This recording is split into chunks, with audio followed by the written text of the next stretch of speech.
warahmatullahi wabarakatuh. Perkenalkan Bu, saya Sulasri, mahasiswa PGSI Kalimantan Palembang. Di sini saya ingin meminta waktunya Bu sebentar untuk mewawancarai tentang kurikulum di Indonesia yang berlaku pada saat ini. Tujuan saya mewawancarai untuk memenuhi tugas UAS mata kuliah telah kurikulum. Sebelumnya ada baiknya kalau sebelum kita masuk ke materi wawancara, kita perkenalan dulu biar lebih dekat dan lebih akrab dalam memaparkan materi. Pada Ibu kami silakan. Bismillahirrahmanirrahim. Assalamualaikum warahmatullahi wabarakatuh. Waalaikumsalam warahmatullahi wabarakatuh. Ya, perkenalkan nama saya Ekawati SPDI. Kalau jenis kelamin sudah tahu, perempuan. Iya. Tempat tanggal lahir Belitang, Oku Timur, 3 September 1988. Umur 32 tahun. Asal sekolah atau tempat saya bekerja SD Negeri 43 Prabu Muli. Jabatan Guru Bidang Studi Pendidikan Agama Islam. Ya, sebelum kita masuk ke materi, mungkin sudah berapa lama Ibu punya pengalaman dalam mengajar, Bu? Alhamdulillah, waktu kuliah dulu sempat juga mengajar walaupun ekstrakurikuler di salah satu sekolahan swasta yang ada di Palembang, mengajar pramuka.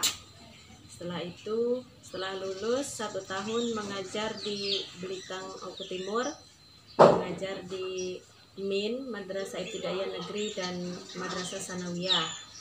Selanjutnya, karena alhamdulillah bertemu jodoh, kemudian pindah domisili ke Prabu Muli. Dan di Prabu Muli alhamdulillah langsung bekerja juga di SD Negeri 76 Prabu Muli, yang waktu itu cuman hanya beberapa bulan menjadi TKS dan langsung menjadi pekerja harian lepas dan selanjutnya alhamdulillah karena nasib dan ada kesempatan dari Allah, alhamdulillah tahun 2018 saya lulus menjadi calon pegawai negeri sipil dan saat ini sedang menunggu proses 100% karena kendala pandemi COVID-19 ini. Dan sekarang saya bekerja di unit SD Negeri 43 Prabu Muli. Berarti kalau pengalaman dalam mengajar itu sudah banyak, Bu, ya? Alhamdulillah sedikit banyaknya sudah ada. Kalau yang di SDN Negeri 76 itu Ibu jabatannya sebagai apa, Bu? Waktu itu sebenarnya bahasa saya itu adalah SPDI, seharusnya langsung mengajar agama. Iya. Cuman karena tenaga pengajar agama di situ sudah ada 2 dan sudah PNS semua, jadi waktu itu saya juga pernah tanya oleh kepala sekolah tentang kesanggupan atau tidaknya untuk mengajar kelas 5 langsung menjadi wali kelas. Dan alhamdulillah langsung saya ambil, ya sambil belajar, sambil berkonsultasi juga dengan guru yang sudah senior. Alhamdulillah berjalan juga selama kurang lebih dari 2012 sampai 2018. Berarti kurang lebih 6 tahun menjadi wali kelas 5. Dan sempat juga waktu itu ada pelatihan dan bimbingan kurikulum 13. Itu seharusnya yang diutus guru wali kelas 1 dan kebetulan waktu itu berhalangan, jadi saya yang diutus. Jadi setelah pelatihan kurikulum K13 itu saya dipindahkan ke wali kelas 1. Jadi 1 tahun mengajar wali kelas 1 di kelas 1. Setelah kepala sekolahnya pensiun, ada mutasi juga, saya dikembalikan lagi menjadi guru kelas 5. Jadi cuma 1 tahun mengajar kelas 1. Jadi kalau pengalaman menjadi wali kelas itu sudah lumayan. Alhamdulillah sudah lumayan. Nah, Bu, langsung saja kita langsung ke materi wawancaranya. Yang pertama itu, menurut Ibu selaku guru, masih adakah guru di Indonesia yang kegiatan pembelajarannya masih mengacu pada KTSP dalam proses pembelajaran saat ini? Kalau ada, berikan alasannya. Berbicara masih ada atau tidaknya pada saat ini yang menggunakan kurikulum KTSP, tentunya masih ada, apalagi yang sekolahnya berada di pelosok, ya, yang tentunya banyak kendala yang dihadapi. Yang pertama, mulai dari buku itu sendiri sebagai sarana utama penunjang belajar, itu aksesnya juga kurang lancar. Kemudian karena pada waktu itu pertama, waktu kurikulum K13 ini mau diimplementasikan, itu yang dianjurkan pada waktu itu kelas 1 untuk kelas 1 dan kelas 4. Itu pun bukunya pun belum bisa diakses langsung, masih bertahap. Jadi cara belajarnya pun masih juga menggunakan K13, juga masih KTSP. Nah, kemudian dari segi tenaga pengajarnya juga ataupun guru itu belum semua guru itu memahami kurikulum 13. Karena waktu pelatihan juga itu yang diutus hanya wali kelas yang pada saat itu yang karena tidak semua guru itu bisa berpeluang untuk mengikuti kegiatan pelatihan tersebut. Jadi belajar dengan guru yang sudah mengikuti pelatihan. Kalau sudah berpindah dari mulut satu ke mulut yang lain, yang pastinya ada sedikit perbedaan dari apa yang kita dapat dari yang sumber pertama. Itu kendalanya. Yang sekarang masih, apalagi kelas 6. Kalau kelas 6 itu dirasa apa ya? Kalau mau diimplementasikan kurikulum 13 itu sudah separuh perjalanan pada waktu itu, sehingga diteruskan untuk kelas 6 itu masih menggunakan KTSP. Jadi kalau pertanyaannya masih ada atau tidak, sekarang ini masih ada. Apalagi kurikulum 13 itu dia basisnya harus teknologi. Kalau di daerah-daerah terpencil, daerah pelosok, teknologi ya berhubungan dengan sinyal, kadang kurang sinyal, apalagi infocus tidak semua sekolah itu memiliki infocus. Kalau sekitar 80% lah sekarang sudah K13 semua, yang KTSP cuma sedikit. Ibu lanjut ke pertanyaan berikutnya. Menurut Ibu, apakah hasil dari pembelajaran KTSP dulu bisa diimplementasikan ke kurikulum saat ini, khususnya kurikulum Merdeka Belajar? Berbicara masalah ini perputaran kurikulum, pergantian juga kurikulum dari kurikulum yang satu ke kurikulum yang lain, tentunya setiap hal yang baru itu pasti harus ada kesiapannya juga.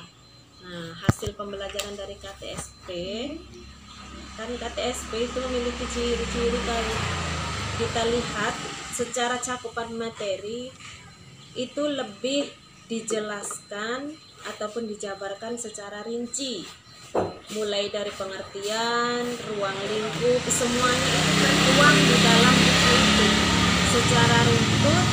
Misalnya seperti pembelajaran tentang IPA, misalnya tentang anggota tubuh manusia. Kalau di KTSP itu mulai dari pengertian, kemudian dari anggota tubuh satu persatu itu dijelaskan. Nah, kalau di kurikulum K13 itu hanya sedikit, penjabaran materinya itu hanya sedikit. Guru pun hanya sebagai pengantar. Selebihnya siswa itu dituntut untuk aktif, bagaimana mereka bisa menemukan ide-ide atau gagasan untuk memecahkan masalah yang ada di dalam materi pelajaran tersebut. Nah, Itu bedanya KTSP dengan K13. Kalau KTSP itu guru lebih monoton, lebih banyak ceramah karena semua materi harus dijelaskan. Tapi kalau KTSP siswa yang dituntut untuk aktif. Nah, kemudian kalau kita lihat dari sisi kebaikannya, yang pasti setiap revisi itu menghasilkan sesuatu yang lebih bagus tujuannya. Nah, kalau kurikulum K13 ini muatan pembelajarannya itu banyak, artinya di dalam satu pembelajaran itu bisa 2 atau 3 muatan pembelajaran. Misalnya pada pembelajaran 1 di situ bisa dijumpai muatan pembelajaran PPKN, Bahasa Indonesia, dan SPDP. Dan ketiga-tiganya itu harus disampaikan secara satu kesatuan integral. Artinya dalam menyampaikan materi itu harus dikaitkan, saling berkaitan. Di dalam pelajaran PPKN itu bisa dikaitkan dengan pelajaran Bahasa Indonesia, kemudian dengan pelajaran SPDP seperti itu, ataupun juga penjas seperti itu. Selanjutnya, selaku guru, bisakah Ibu menjelaskan permasalahan yang sering terjadi pada kurikulum 2013 dan apa saja kekurangan dan kelebihan dalam menggunakan kurikulum 2013 tersebut? Kalau berbicara masalah permasalahan, yang pastinya ketika kita di lapangan sudah bertemu dengan peserta didik, dengan sarana dan prasarana sebagai penunjang proses pelajaran itu pastinya banyak sekali kendala-kendala yang akan kita hadapi. Misalnya ini yang paling penting karena mengacu K13 itu mengacu kepada teknologi, seharusnya memang belajarnya itu memang harus memakai teknologi komputer ataupun laptop.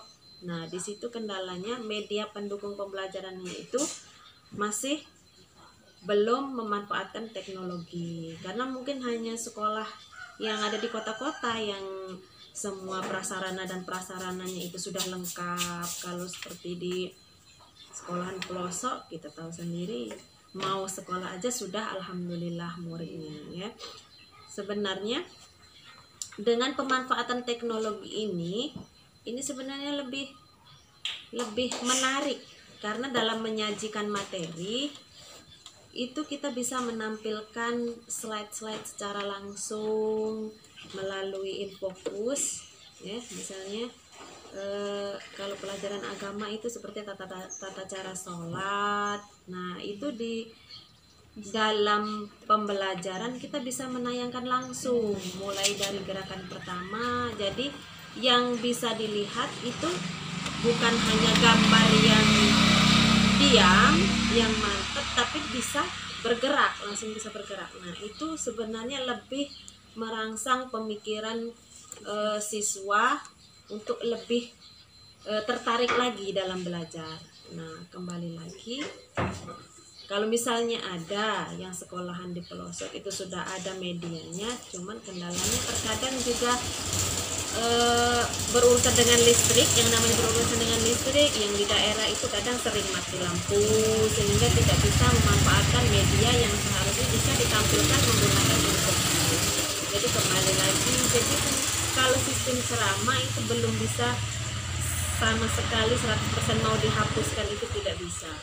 Kendala di kurikulum K13 ini atau permasalahannya karena setiap satu muatan pembelajaran itu harus dikaitkan dengan pembelajaran yang lain, karena satu pembelajaran itu ada 2-3 muatan pembelajaran, menjadikan siswa itu istilahnya bingung.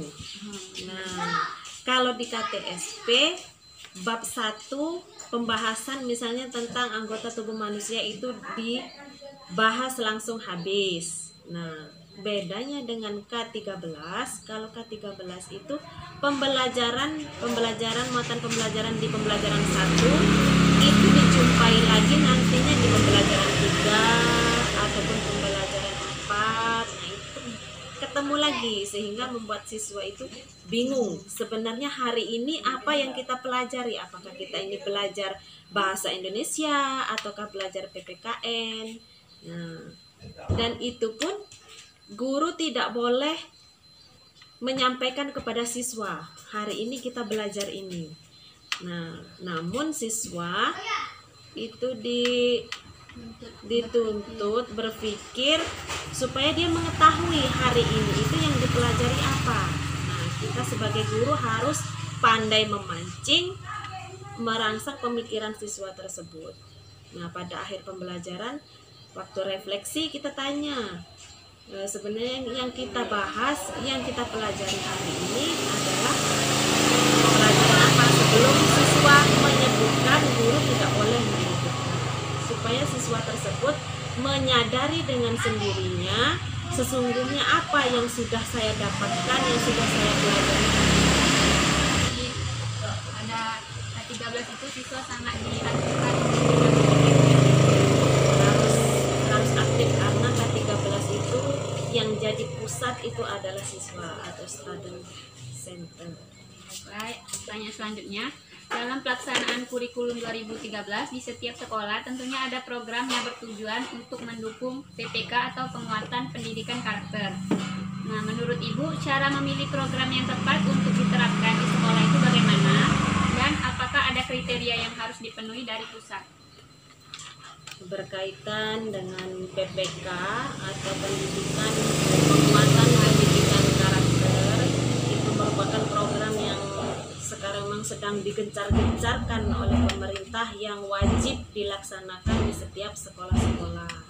Karena seperti kita ketahui sekarang ini, yang menjadi ancaman terpenting bagi bangsa kita ini adalah krisis moral atau kurangnya sopan santun, misalnya dari siswa kepada gurunya maupun kepada orang tuanya. Banyak kita jumpai di setiap media ataupun televisi, sering kita lihat bagaimana yang seharusnya itu tidak dilakukan oleh seorang murid kepada gurunya, hal yang sungguh sangat memprihatinkan, melakukan kekerasan terhadap gurunya, padahal gurunya hanya sekedar menegur.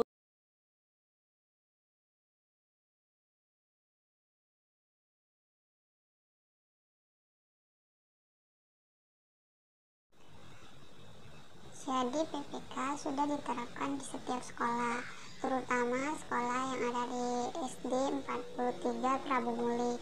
Itu sudah menerapkan PPK.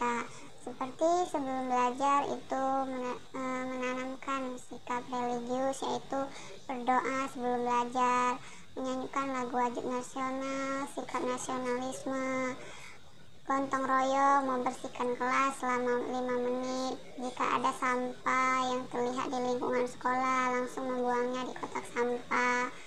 Dan ketika ada temannya yang sakit, dianjurkan untuk membesuk temannya, mendoakan temannya. Dengan begitu nilai karakter yang didapatkan dari sekolah, siswa bisa diterapkan dalam kehidupan sehari-hari, sehingga siswa memiliki moral, sehingga siswa itu tahu bagaimana caranya bersikap sopan santun ketika bertemu dengan orang yang lebih tua, dan tidak membesar-besarkan masalah, karena sudah ada pendidikan karakter yang ditanamkan dari sekolah tersebut. Penting sekali pendidikan karakter ini, karena mau sepintar apapun orang, tapi kalau karakternya tidak ada, sopan santunnya tidak ada, itu juga membuat orang tersebut dirasa kurang sukses lah. Kalau kita ibaratnya ingin menjadi yang sempurna, itu juga harus dilengkapi dengan kesemuanya, dengan sikap sopan santun, moralitas juga harus dijaga. Apakah ada pelatihan atau bimbingan khusus dari pemerintah pusat dan pemerintah daerah terkait cara belajar maupun cara penilaian kurikulum 2013 seperti 3 ranah penilaian, kognitif, afektif, dan psikomotorik, atau isi rapor pada kurikulum 2013 yang sudah menggunakan rumus Excel semua?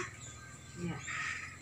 Terkait terkait apakah ada pelatihan bimbingan khusus dari pemerintah pusat atau pemerintah daerah, itu pastinya ada ya. Sebelum kurikulum itu dari lembaga penjaminan mutu pendidikan dari provinsi itu sudah melaksanakan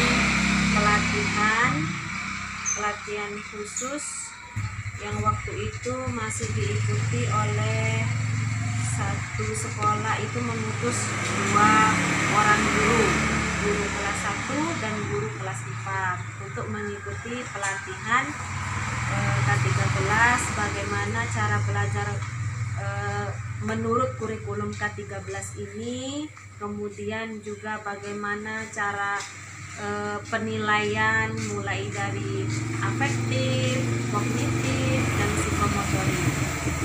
Dan yang paling penting di kurikulum K13 ini, di pelatihannya itu dalam penilaian kepada siswa itu lebih ditekankan kepada penilaian ranah afektif, yaitu penilaian sikap. Itu yang menjadi poin paling penting penentu mau naik atau tidaknya siswa tersebut. Dan sebenarnya di kurikulum 13 itu tidak ada istilah siswa tidak naik, semuanya harus naik. Tapi kembali lagi kepada kondisi lapangan. Kita bisa melihat misalnya siswa tersebut nilai kognitifnya mampu mencapai 90.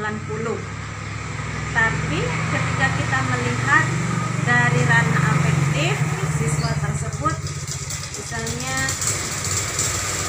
kurang, siswa yang lain sedang berdoa misalnya, siswa tersebut walaupun dia pintar, dia tidak pernah mengikuti ketika berdoa sebelum memulai pelajaran. Nah, seperti itu bisa mengurangi nilai kognitif dia ketika belajar. Nah, kemudian di dalam pelatihan tersebut, kalau tidak salah waktu itu 2 minggu dilaksanakan, itu kegiatannya in-on. Nah, waktu kegiatan in itu adalah waktu pas pelatihan dan bimbingannya itu dilaksanakan. Kemudian setelah pelatihan itu selesai, kembali ke sekolah masing-masing atau kegiatan on itu tetap diawasi dari lembaga penjaminan mutu pendidikan dengan beberapa tugas yang harus diselesaikan guru tersebut. Kemudian juga salah satu pengawas itu datang ke sekolahan untuk mengambil video pembelajaran hasil dari pelatihan. Ketika mengikuti pelatihan, guru tersebut benar-benar memahami atau tidak. Dan guru yang sudah mengikuti pelatihan itu wajib mempresentasikan hasil pelatihannya tersebut kepada rekan-rekan guru yang lain. Jadi kalau untuk pelatihan ataupun bimbingan itu sudah sering dilaksanakan. Yang pertama kelas 1 dan kelas 4, kemudian menyusul juga kelas 2, 3, 5, dan kelas 6. Menurut Ibu selaku guru, bagaimana kesiapan para guru dan sekolah untuk mengimplementasikan kurikulum yang baru atau Merdeka Belajar, terutama pada RPP 1P? Ya, bicara masalah kurikulum yang baru, kalau untuk saat sekarang, khususnya di daerah-daerah, itu belum melaksanakan kurikulum Merdeka Belajar, masih menggunakan kurikulum lama atau belum adanya sosialisasi ataupun seperti kemarin yang untuk penerapan kurikulum K13 itu kan pada saat awal itu diadakannya pelatihan ataupun bimbingan. Nah, begitupun dengan kurikulum yang baru ini sudah barang pasti atau barang tentu sejatinya harus diadakan pelatihan terlebih dahulu agar mengetahui bagaimana prinsip belajar dari kurikulum Merdeka Belajar ini. Yang sedikit banyaknya yang baru diketahui itu adalah tentang bentuk RPP-nya. Kalau di kurikulum Merdeka Belajar ini RPP-nya cukup 1 lembar. Kurikulum K13 itu RPP-nya lebih penjabarannya lebih banyak kegiatan pembelajarannya. Untuk penerapannya saat sekarang itu belum diterapkan di sekolah-sekolah yang ada di daerah-daerah. Mungkin kalau di kota-kota besar itu sudah mulai diterapkan kurikulum Merdeka Belajar ini. Apalagi sama-sama kita ketahui saat sekarang ini belajar mengajar pun tidak bisa dilaksanakan secara tatap muka langsung, melainkan melalui daring. Jadi banyak kendala lah untuk menerapkan kurikulum yang baru tersebut. Hal yang selanjutnya itu, sebagai seorang guru, strategi dan teknik apa yang akan dilakukan dalam mengimplementasikan kurikulum Merdeka Belajar di daerah? Untuk pengimplementasiannya atau penerapannya kurikulum Merdeka Belajar ini karena belum seluruhnya menerapkan dan mungkin juga sekolah yang ada di kota-kota besar, maka untuk saat sekarang di sekolah-sekolah itu masih menggunakan kurikulum K13 karena dari silabus maupun RPP-nya juga belum ada sampai saat ini. Kalau di sekolah daerah itu belum ada, jadi belum bisa menerapkan kurikulum Merdeka Belajar tadi. Masih menggunakan kurikulum yang lama yang Jadi kalau pada saat ini masih menggunakan K13, masih menggunakan kurikulum karena belum ada sama sekali, sosialisasinya belum ada sama sekali. Kemudian ya bagaimana sistem pembelajarannya itu juga belum diketahui sama sekali, makanya belum bisa menerapkan di sekolah masing-masing. Menurut sumber yang saya cari, konsep belajar USBN akan diganti dengan ujian asesmen yang diselenggarakan hanya oleh sekolah. Ujian untuk menilai kompetensi siswa dapat dilakukan dalam bentuk tertulis atau bentuk penilaian lain seperti komprehensif, uji portofolio dan penugasan seperti tugas kelompok, karya tulis dan lain-lain. Apakah itu efektif menurut Ibu? Berbicara masalah efektif atau tidaknya sebuah terobosan baru, kalau bisa dikatakan ini ya, sebuah cara baru, itu tergantung dari bagaimana sekolah dan guru-guru itu bekerja keras untuk mewujudkan program tersebut. SBN yang selama ini diselenggarakan dan akan diganti atau diserahkan kepada sekolah itu, kalau menurut saya pribadi ya, itu lebih mengena sekali. Karena apa? Kalau selama tadi USBN itu soal kita tinggal menerima, dan kita tidak bisa mengetahui soal tersebut memang sudah benar-benar kita pelajari atau belum, karena banyak ditemukan di lapangan materi pelajaran yang belum sama sekali dipelajari itu pada waktu ujian ternyata ada soalnya, dan bahkan terkadang juga soal itu bukan di tahapan sekolah dasar, tapi juga ada soal yang sudah tahapan sekolah menengah. Nah, dengan adanya USBN digantikan dengan ujian sekolah yang diselenggarakan atau diserahkan kepada sekolah masing-masing, itu sebenarnya lebih tepat. Karena sekolah itu sendiri dia bisa mengetahui, bisa mengukur kemampuan muridnya sampai batas mana, apa materi pelajaran yang sudah dipelajari itu lebih tepat. Karena yang mengetahui kondisi di dalam sekolahan itu adalah guru yang ada di sekolah masing-masing. Bisakah Ibu jelaskan bagaimana pelaksanaan proses pembelajaran kurikulum 2013 ini selama wabah COVID-19 yang terjadi seperti saat ini? Apakah banyak kendala dalam proses pembelajarannya itu? Pelaksanaan belajar mengajar dalam masa pandemi COVID-19 ini tentunya semua menjadi merasa kesulitan, ya. Yang pasti banyaklah kendalanya daripada kemudahannya. Pertama, yang pasti karena kita tidak bisa belajar secara bertatap muka langsung, maka harus memakai media.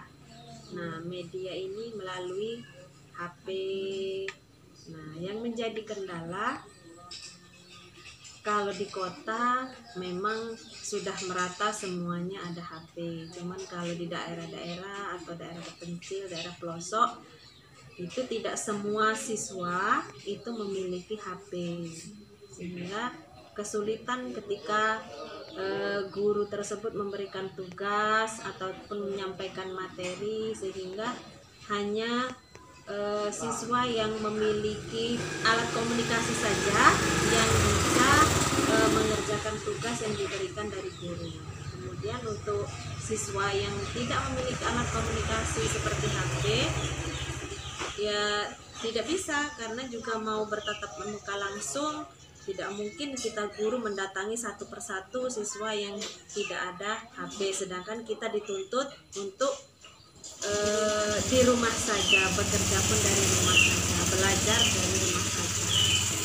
Nah, itu kendalanya. Nah, untuk tahap sekolah dasar, penggunaan teknologi HP ini kalau untuk kelas 1 dan kelas 2 itu masih butuh bimbingan dari orang tua, karena mereka belum bisa mengolah diri dan semuanya harus melalui tangan orang tuanya. Nah, di sini tidak semua orang tua itu yang memang secara lockdown ini masih tidak bekerja, seperti pegawai-pegawai misalnya, tapi kalau yang guru, yang petani, mereka masih tetap bekerja. Jadi memberikan bimbingan kepada anak di rumah itu terkadang juga terlambat karena faktor mereka untuk saat sekarang ini, pada masa pandemi ini, pokoknya yang pertama bisa makan. Jangan sampai mati kelaparan, jangan sampai mati karena corona. Nah, jadi banyak sekali kendala-kendala yang dihadapi selama pandemi COVID-19 ini. Yang pasti belajar mengajarnya walaupun melalui media daring itu tidak 100% bisa berhasil. Kalau bertatap muka langsung, kita bisa memantau satu persatu siswa, keaktifannya. Kalau seperti ini, paling dalam satu kelas itu hanya beberapa siswa, tidak sampai separuh yang bisa mengikuti pembelajaran secara daring. Kemudian juga dalam menyampaikan materi, banyak sekali keterbatasan. Ketika dalam hal mempraktekkan yang seharusnya bisa maju satu persatu, itu pun seperti pelajaran agama yang harus menempel potongan-potongan ayat, itu juga tidak bisa dilaksanakan. Paling mereka hanya menunjukkan potongan ayat tersebut dan menyebutkan kalimat dan artinya. Paling hanya seperti itu. Ibu, ini pertanyaan terakhir. Menurut Ibu, dalam pembuatan atau lebih mudah dan praktis yang mana antara RPP KTSP, kurikulum kelas atau Merdeka Belajar? Dan memberikan alasannya. Mudah atau tidaknya sebuah pekerjaan itu tergantung juga dengan niatan kita untuk mau atau tidaknya melaksanakan. Semudah apapun pekerjaan tersebut atau kegiatan tersebut, tapi kalau tidak dikerjakan itu sama saja dengan bohong, tidak akan ada hasilnya. Namun sedikit sudah terdengar kalau untuk kurikulum Merdeka Belajar ini bentuk RPP-nya itu hanya satu lembar, berbeda dengan KTSP dan K13. Kalau KTSP paling cuman hanya 2 lembar, tapi kalau kurikulum K13 itu banyak sekali, karena mulai dari identitas sekolah sampai tujuan pembelajaran yang menyangkut elaborasi segala macam penilaian, yang jurnal sikap spiritual, sikap sosial, itu semuanya harus dituangkan di dalam RPP K13. Penjabarannya lebih luas itu kalau kurikulum K13, lain dengan KTSP. KTSP hanya poin-poinnya saja. Dan untuk RPP kurikulum Merdeka Belajar ini hanya cukup 1 lembar. Nah, ini ada baiknya juga kalau kita pikir-pikir untuk menghemat anggaran dana karena bisa dialokasikan kepada kebutuhan-kebutuhan yang lain yang dirasa lebih penting. Karena kalau seperti kurikulum K13 itu guru lebih dibebankan kepada beban administrasi.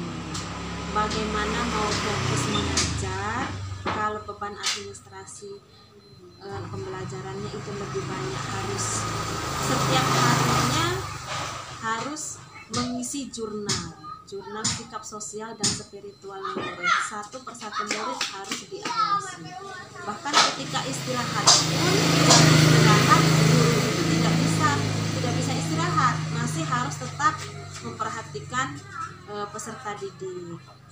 Jadi banyak sekali tugas-tugas di kurikulum K13 itu yang harus dikerjakan oleh guru, sehingga guru tidak bisa fokus untuk memberikan pembelajaran kepada peserta didik karena sudah disibukkan oleh apa yang wajib dibuat oleh dirinya sendiri.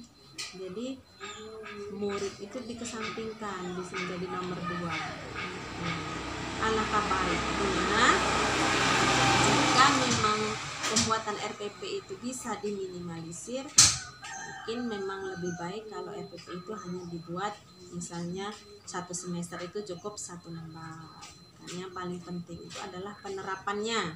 Walaupun penjabaran dalam RPP dari A sampai Z, tapi kalau tidak dilaksanakan itu juga tidak akan mendapatkan hasil. Jadi seperti itu. Jadi kalau lebih praktisnya itu lebih praktis Merdeka Belajar. Ya, lebih praktis. Terima kasih Bu untuk waktunya. Mungkin sudah cukup materi wawancaranya. Saya akhiri. Simpulkan dari hasil wawancara tentang kurikulum yang ada di Indonesia ini bahwa kegiatan pembelajaran pada saat ini masih menggunakan KTSP.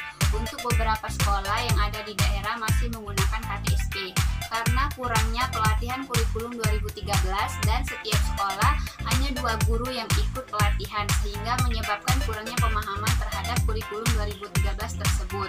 Karena fasilitas yang kurang mendukung ketika guru ingin menyajikan materi dalam bentuk file dan lain-lain.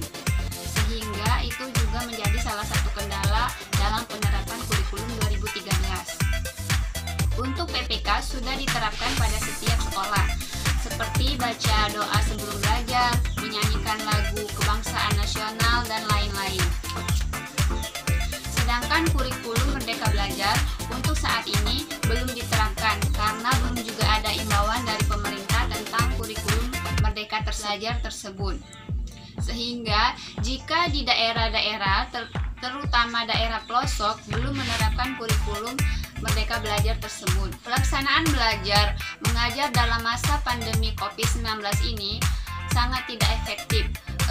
Banyak sekali kendala dan kekurangan yang yang terjadi dalam proses pembelajaran. Karena tidak semua siswa itu memiliki HP dan tidak semua daerah itu mempunyai sinyal yang mendukung, sehingga untuk proses pembelajarannya itu kurang efektif karena banyak sekali kendala yang dihadapi dalam proses pembelajaran. Seperti jika pada anak kelas 1 dan kelas 2 mereka belum bisa menggunakan HP dan harus didampingi orang tua, sedangkan orang tuanya mungkin ada yang sebagai petani dan mereka tetap masih bekerja sehingga tidak bisa mendampingi anaknya, sehingga akan dalam pelajaran. Dan dalam pembuatan RPP dari beberapa kurikulum lebih praktis kurikulum Merdeka Belajar karena hanya menggunakan RPP 1 lembar, dan itu juga bisa menjadi sebagai penghematan biaya anggaran. Mungkin itu saja kesimpulan dari hasil wawancara pada hari ini. Saya akhiri. Wassalamualaikum warahmatullahi wabarakatuh.